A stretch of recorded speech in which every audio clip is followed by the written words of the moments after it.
Assalamualaikum warahmatullahi wabarakatuh. Wassalatu wassalamu ala asrofil anbiya wal mursalin wa ala alihi washabihi ajmain, amma ba'du.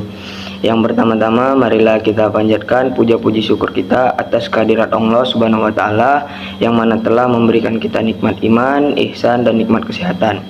Dan tidak lupa pula marilah kita hadiahkan kepada baginda besar yaitu Nabi Muhammad sallallahu alaihi wasallam.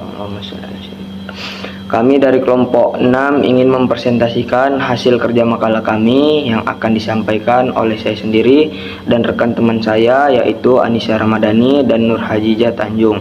Kepada mereka saya persilakan. Baiklah, saya Anissa Ramadhani ingin menjelaskan tentang pengertian bahasa baku.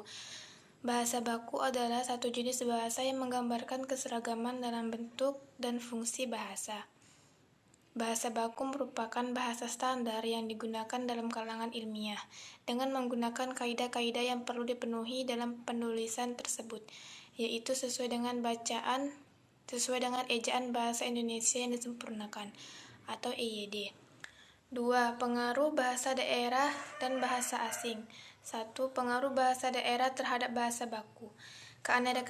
Keanekaragaman budaya dan bahasa daerah mempunyai peranan penting dan pengaruh terhadap bahasa yang akan diperoleh seseorang pada tahap berikutnya, khususnya bahasa formal atau resmi, yaitu bahasa Indonesia. Sebagai contoh, seorang anak memiliki ibu yang berasal dari daerah Sekayu, sedangkan ayahnya berasal dari daerah Pagaralam, dan keluarga ini hidup di lingkungan orang Palembang.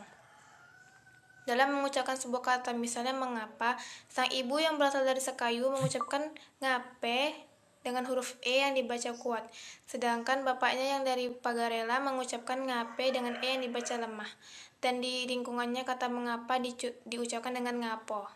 2. Pengaruh bahasa asing terhadap bahasa baku. Bahasa Indonesia dari awal pertumbuhannya sampai sekarang telah banyak menyerap unsur-unsur asing, terutama dalam hal kosakata. Kata serapan adalah kata yang berasal dari bahasa asing yang sudah diintegrasikan ke dalam suatu bahasa dan diterima pemakaiannya secara umum. Adanya bahasa asing, terutama bahasa Inggris, dapat menambah perbendaharaan bahasa Indonesia dengan adanya kata serapan. Dengan ini bahasa Indonesia semakin berkembang karena adanya tuntutan zaman atau di era globalisasi. Terima kasih. Baiklah, di sini saya akan menjelaskan tentang ciri dan fungsi bahasa baku. Ciri-ciri bahasa baku, yang pertama itu tidak terpengaruh bahasa daerah, yang kedua itu tidak dipengaruhi bahasa asing, yang ketiga itu bukan merupakan ragam bahasa percakapan sehari-hari, yang keempat itu pemakaiannya sesuai dengan konteks kalimat, yang kelima itu tidak terkontaminasi dan tidak rancu. Fungsi bahasa baku itu ada 4. Yang pertama itu fungsi sebagai pemersatuan. Fungsi sebagai pemersatuan itu kesanggupan bahasa baku untuk menghilangkan perbedaan variasi dalam masyarakat dan membuat terciptanya kesatuan dalam masyarakat tutur dalam bentuk minimal. Yang kedua itu sebagai fungsi pemisah. Sebagai fungsi pemisah itu dapat memisahkan atau membedakan penggunaan bahasa tersebut untuk situasi yang formal dan tidak normal.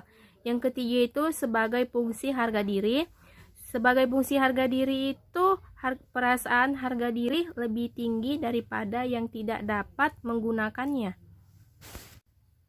Baru yang keempat itu fungsi kerangka rujuk. Yang dimaksud dengan fungsi kerangka rujuk itu dijadikan pengatur untuk norma pemakaian bahasa yang baik dan benar secara umum. Selanjutnya contoh kata baku dan non baku.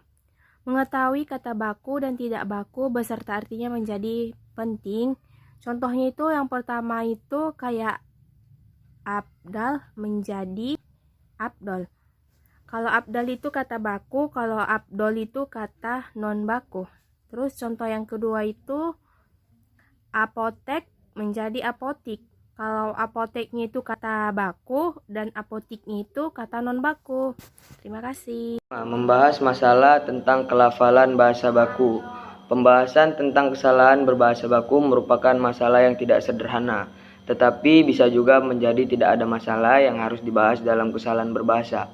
Kesalahan berbahasa dapat disebabkan oleh intervensi atau tekanan bahasa pertama terhadap bahasa kedua. Kesalahan berbahasa yang paling umum terjadi akibat penyimpangan kaidah bahasa.